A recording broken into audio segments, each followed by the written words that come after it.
Hello there, Alaskans, wherever you are. Welcome to the Must Read Alaska Show, coming to you from somewhere in Alaska. This is the place where we talk about, you guessed it, Alaska, where we keep the mainstream media on their toes and where we are standing up for what's right in a world run by leftists. You can find out more by heading over to mustreadalaska.com and also checking out the Must Read Alaska YouTube channel for some really great content. But first, let's get this party started.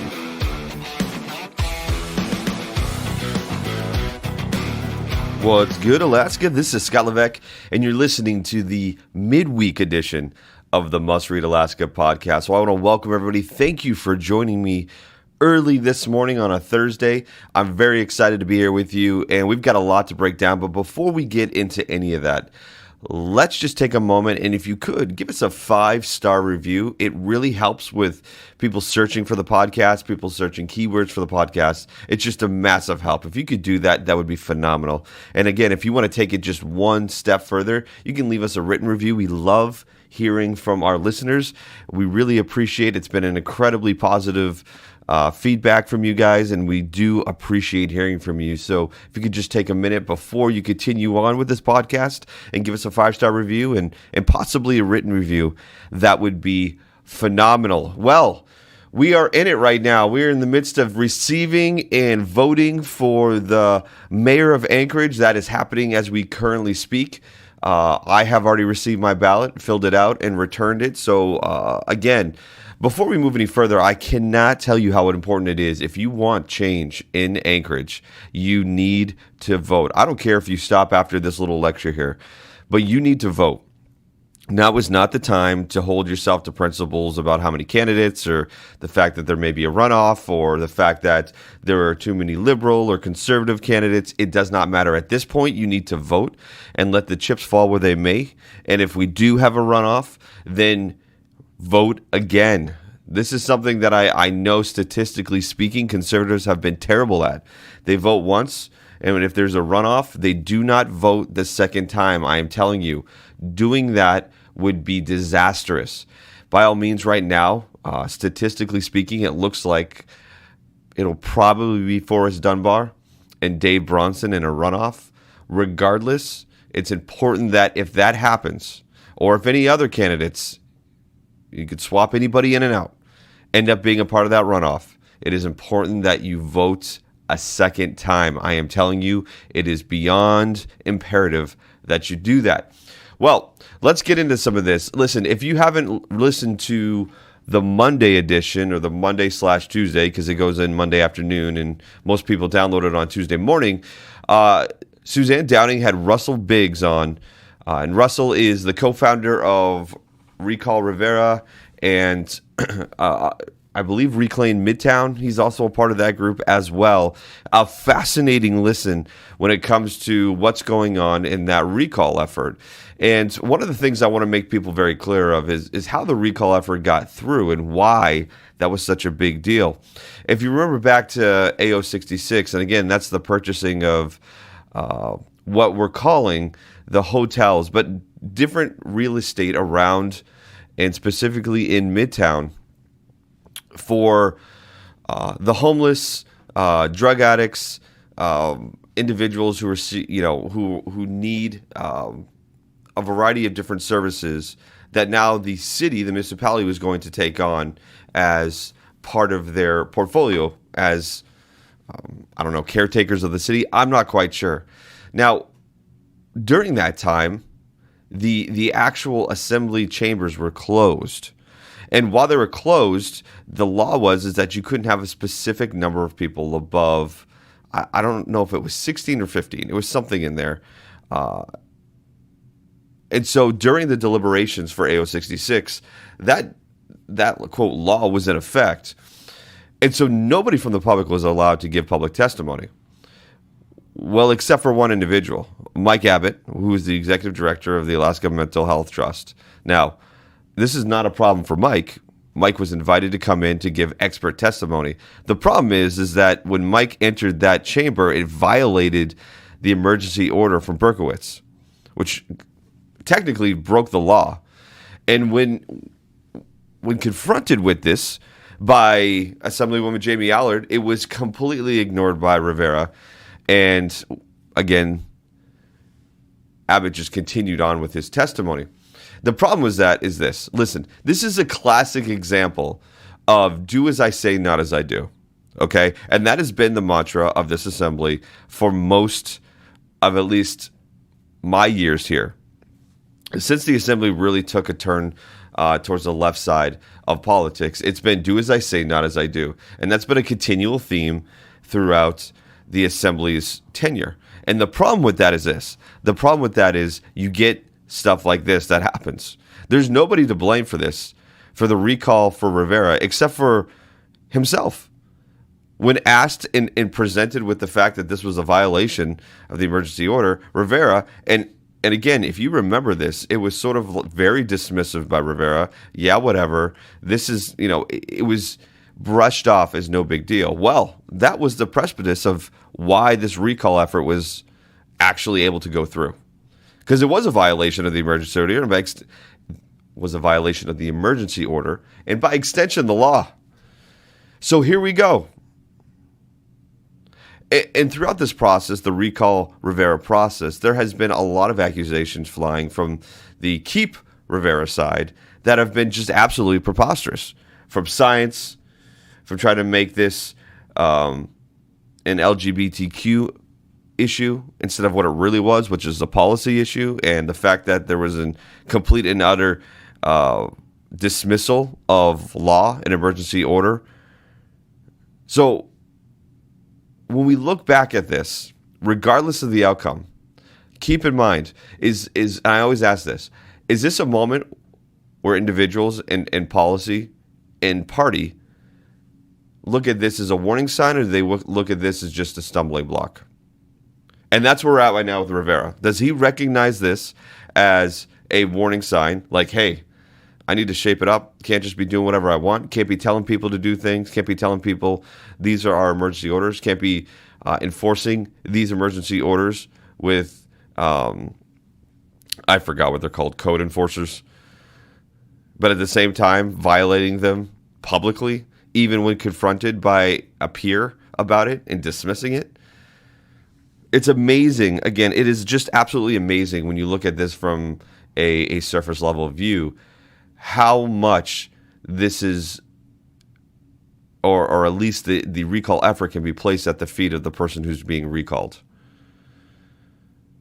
And yet, once again, the almost adolescent response to this has been, it's everything except for what the real issue is. It's they don't like LGBTQ people. Not the case. It's they don't believe in science. Have no idea why that's even an argument. And the reality is until we start acting like mature adults, we're going to get immature responses.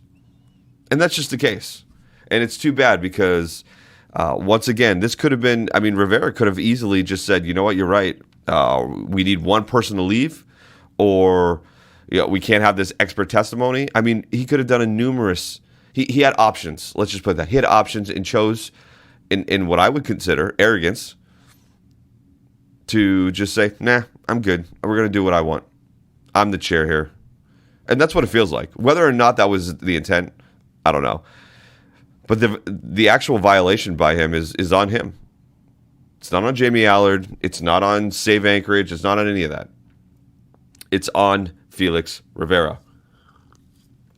Well, that brings us to really our next topic today, which is, again, this is fascinating. Anchorage is really at a unique spot because it's starting to see a lot of what the lower 48 is experiencing across the nation right now, which is sort of this narrative setup. This idea that we have sort of mercenary journalism going on, where individuals from larger, whether they're websites or whether they're actual traditional media, are getting involved in politics and policy from a distance. And right now we have that happening here in Anchorage. And so a group from San Francisco called The Appeal, it's an online quote newspaper that's funded very much by left-leaning individuals, Some of those include the Mark Zuckerberg's wife is one of those. There's a lot of other left-leaning organizations that continually fund this group, the Appeal. And really what I want to talk about is the fact that there was sort of this hit piece / connection here with the Save Anchorage group. There's been a lot of stuff that's come out of Save Anchorage. Now, keep in mind, this group is extremely large. I don't have the exact numbers right now. I can look them up as I'm talking, but the Save Anchorage group is well over 9,000, I believe, individuals that are in the group itself. Not all of them are participants. It's an open group, and anybody can join. And when anybody can join, there's obviously, a propensity for people to get in there and I guess for lack of a better term, leak information out to other individuals. Now, there's over 8,600 people in this group, okay? So let me just give you the correct analysis. There's over 8,600 people in this group. And so you're bound with 8,600 people on a digital virtual group to have bad eggs in there. But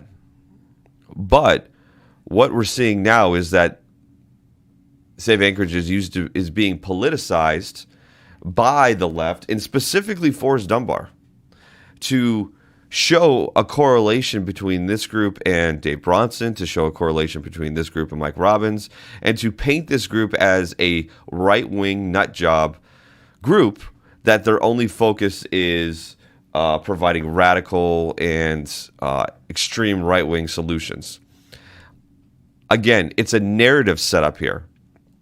And what's more concerning, more than anything else, is that Forrest Dunbar specifically, and it seems like this. Listen, I can't directly tie Forrest to this, but Forrest is written throughout. His name comes in to this article numerous times, and unfortunately, it's really hard to separate the fact that it seems like Forrest's team contacted this group and said, "Hey, we have a story. We've got a very left-leaning mayor candidate in a tight race, and we need to distinguish ourselves. So can you do an article on Forrest and also the fact that this, in their words, extreme right-wing group who's tied to Dave Bronson and Mike Robbins is supporting extreme right-wing, for lack of a better term, crazy candidates." So here's just a snippet from this article, which again, if anybody was trying to keep this, that Forrest team had reached out, they did a terrible job. Forrest is all in this, and I'll give you an example here from an excerpt.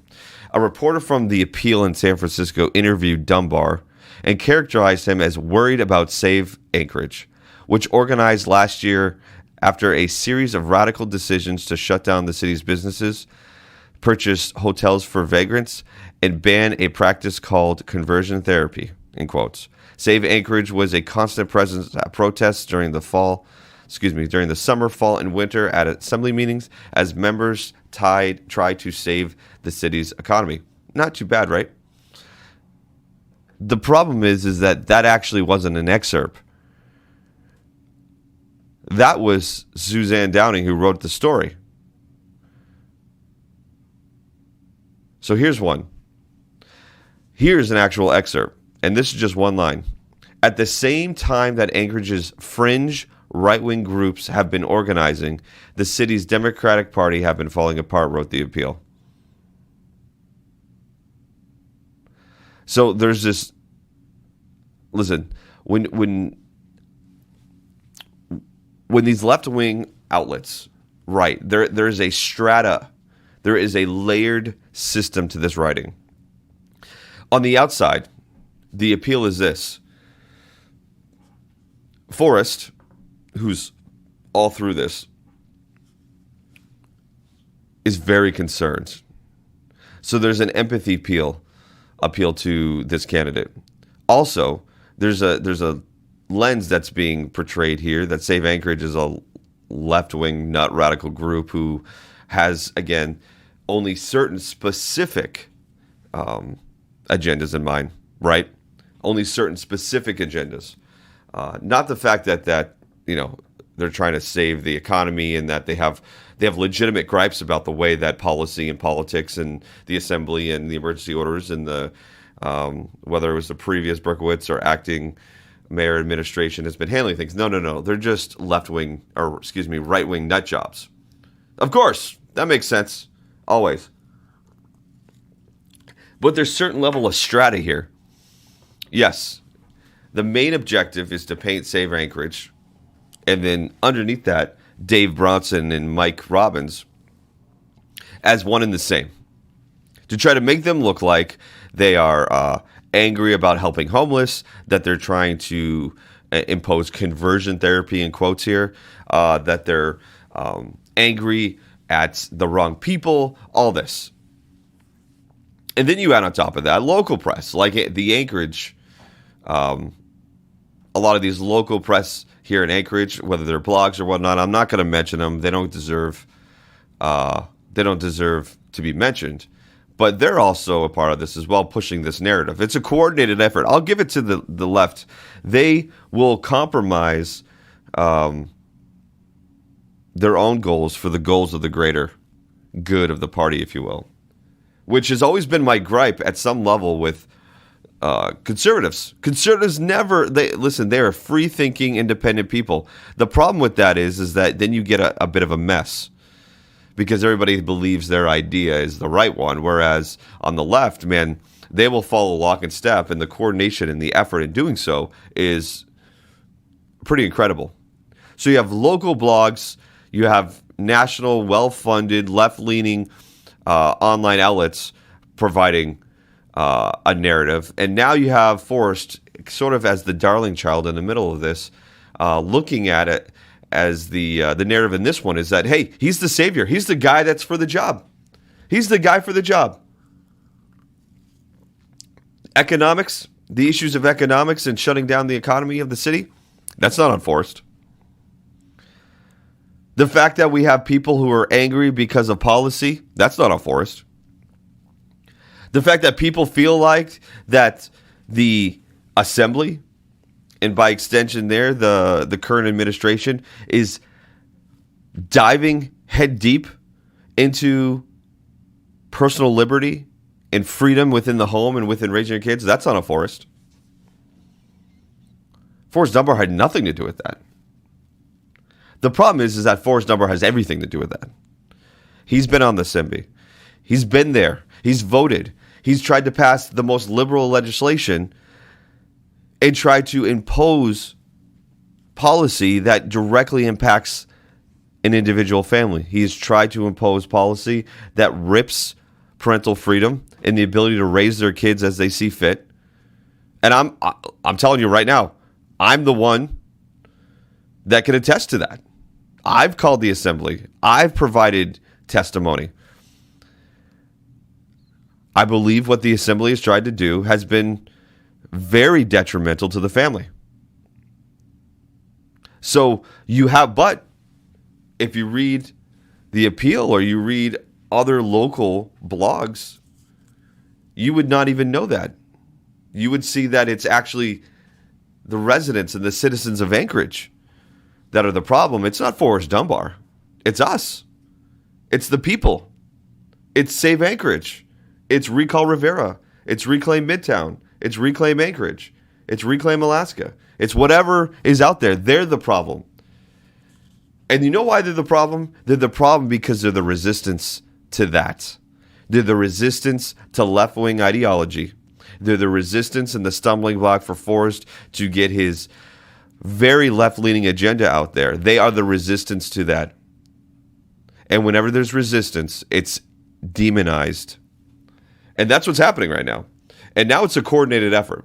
Now you have people in San Francisco at the appeal, which is, again, it's a well-funded, left-leaning online media site who are calling people in Anchorage and encouraging them to read this, to look at this, to try to get this out, to show, quote unquote, that not only is Save Anchorage a terrible place, but your two conservative candidates for mayor are a part of this group, and they're it. And not only that, you have people in that group that have stormed the Capitol, or you have people in that group who have done heinous things. And listen, anybody, if those accusations, if accusations of people within the group are true, then yes, there are heinous and gross. But you don't categorize an entire population based on an individual's decision making. That's a dangerous road. And I guarantee you, those who are making that claim would not like that placed upon them. Trust me. Do you want me to accuse every outlet and every lobbying group and every group that campaigns against conservatives, that much like the Lincoln Project that had an incredible amount of issue with sexual misconduct, that all of them do? I don't think a lot of people would like that. I don't think a lot of people would like that. I certainly don't like that. But you know what? You could sling mud if everything you do on the other end is categorized as another person's fault. Blame shifting is an incredible ability of the left right now. It really is. Well, let's move on here. We'll get back to Forrest in a minute. An NTSB report, okay? An NTSB report on the helicopter crash of Andy Teuber came out, and there's some really interesting things I want to talk about. First of all, the National Transportation Safety Board report indicates that Teuber's crash, and I'm reading this from the article on Must Read Alaska, indicates that Teuber was rushed and probably tired. Well, why was he rushed and probably tired? Well, here's what the report actually says verbatim, and I quote, "He, another pilot from Kodiak Helicopters, commented to the Kodiak helicopter pilot that he wanted," okay, this is Andy Teuber, "to be in Kodiak with his family when a local news story involving him was scheduled to be published." Now, why is that important? Well, again, the article that Suzanne Downing wrote, and if you want to read the entire article, it's under NTSB report. Andy Teuber was distraught over pending ADN story before helicopter crash or heli crash. Here's why that's important, and Suzanne writes, "It's a rare day when the NTSB makes mention that a newspaper event may have prompted an accident. The wording is careful. The implication is clear. Andy Teuber was not in his right mind to pilot his helicopter to Kodiak." So, I'm going to be very careful when I talk about this. I'm going to be very careful. Because unlike some political ideologies, I think there are two sides to a coin. And what I mean by that is, if you start going in on newspapers about writing reports and about people being just, not really liking them, and then a conservative outlet does the same, you have to be careful on this. And as I'm saying this right now, there's just a lot to think about. But I'm just going to talk to you about some of the things that are interesting, and I'm going to just ask questions at this point. So there are allegations made by a female employee of Andy Teuber. Now, there's a couple things to note here. Number one is the ADN did ask Andy a bunch of questions, and that's also up on the Must Read Alaska. Must Read Alaska was able to obtain those questions and answers from Andy Teuber. And in those questions, Andy did admit to having a consensual relationship. He also admitted that there were a lot of things he couldn't talk about based on a legal confidentiality agreement he had with his employer, former employer, ANTHC.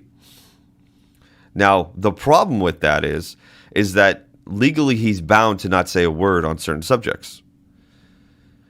But he did refute the allegations and said he had actual text messages to prove that what he was saying was true. The problem here is I don't know what the precipice was for not waiting to see those text messages. Because, according to the report, that Evans would not show the text messages, his accuser. So now we have a bit of a problem. We just have a bit of a problem. And my question is, was every measure followed to ensure that the full story was provided? And that's the question I have for you. If Andy Teuber said he had text messages to corroborate his story that the relationship was consensual, wasn't forced, that, and I believe, if I'm remembering correctly, that Teuber actually said most of the initiation on those encounters between the two were initiated by the accuser, not by Teuber. But the problem is that the ADN could not get those text messages from the accuser, could not get the text, didn't give, it sounds like, Teuber enough time to actually get them the text messages. And so, unbeknownst to anybody except for Teuber at the time, probably because the ADN had said, we're going to run with the story, he was out of state getting married, wanted to rush back to be with family, as it says in the article, because they wanted to be there when the story dropped. And now there's a gentleman who didn't make it to Kodiak, who crashed, who, in regards to this report, shows was flying in excess of the recommended speed. In the actual report was commented that he was trying to get home to his family in Kodiak before a local news story involving him was published. So all this is on the record now. All this is within the report.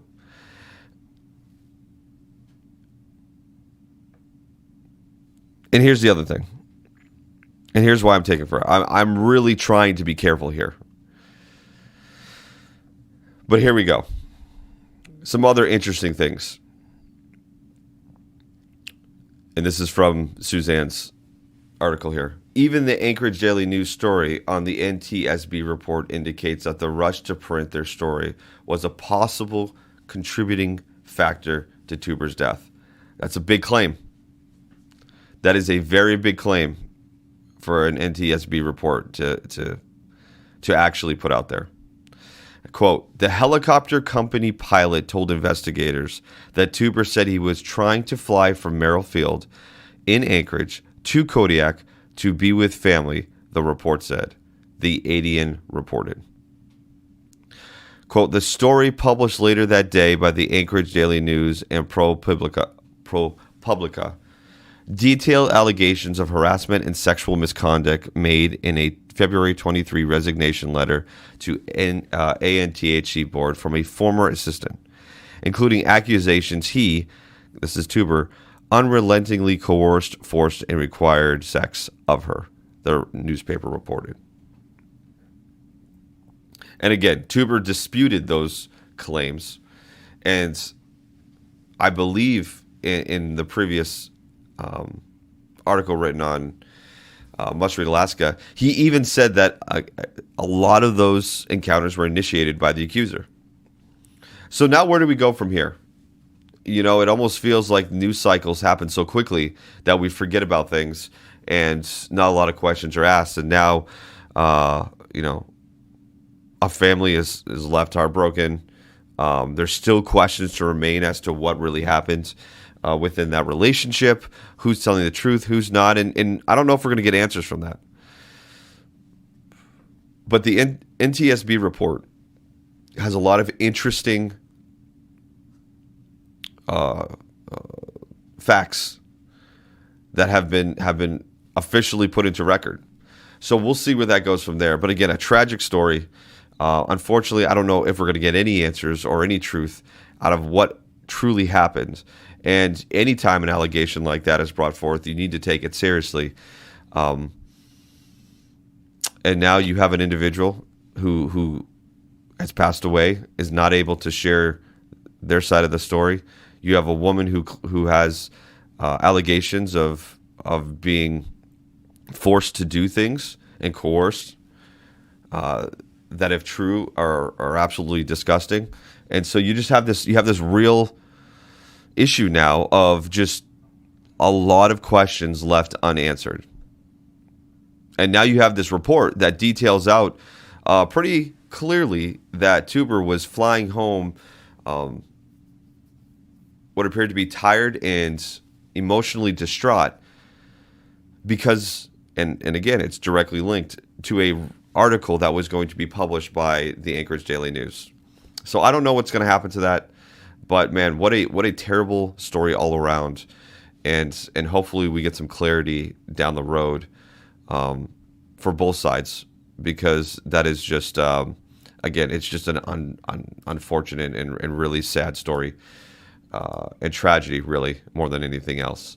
So as we come to a close here, I want to wrap up a couple things. As you probably told that last story, it was hard for me to really dive in. I want to be very careful in how I approach that, because as people that report stories, as people that talk about news and maybe even break news from time to time, whether it's written or on this podcast, you got to be careful, because again, I don't want to be like the individuals who I find just absolutely out of taste, where they, whether it's outlets or individuals specifically that go after people for X, Y, or Z and then do it themselves. I'm not a do as I say, not as I do guy. I want to be very careful in how we report things, and also how we describe and explain and work through stuff. And with, Andy Teuber and the ADN article and all that, I just want to be careful, because we are, a blog, but we are a news outlet, and we provide a lot of great information to our readers and listeners and our supporters. And I don't want to be accused of the same thing that I'm accusing others of, or just generally speaking, don't want to be a hypocrite per se. So I just want to leave you with those questions. Where do we go from here? How do we sort through this particular tragedy, and can we find the truth? Is the truth actually findable at this point because of what's happened?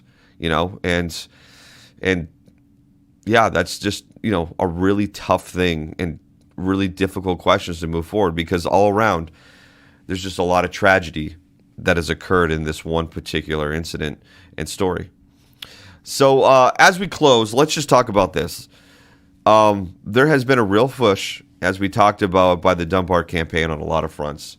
And clearly, Forrest has made it known that he believes it's going to be him and Dave Bronson in the runoff. And polling has showed that same thing, that Dave and Forrest are neck and neck when it comes to percentage of votes in the initial mayor candidate, the initial balloting. So now it begs the question, what happens next? And I just want to take a quick minute. We started it at the top of the show, and I'm going to end it like this.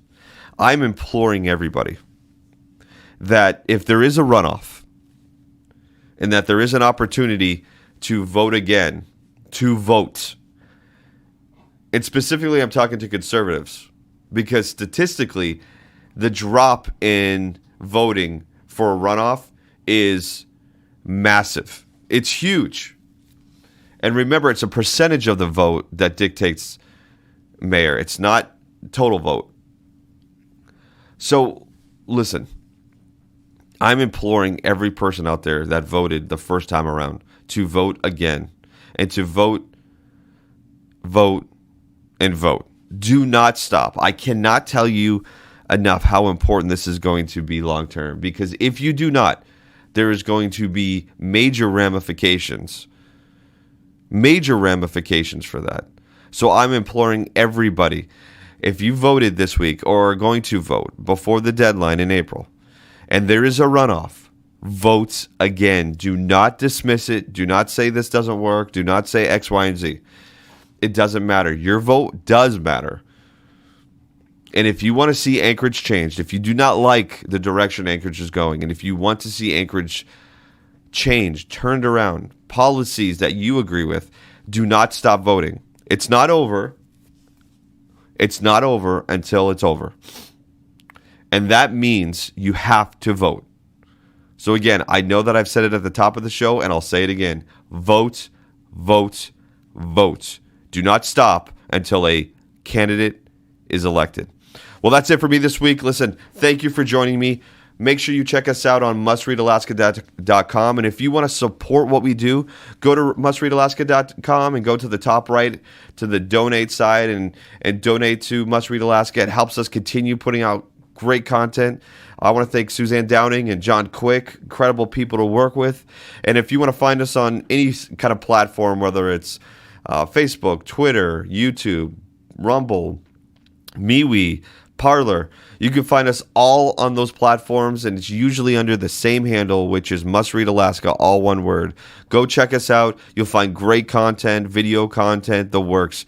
And as always, you can find all of our articles on mustreadalaska.com. Well, that's it for me this week.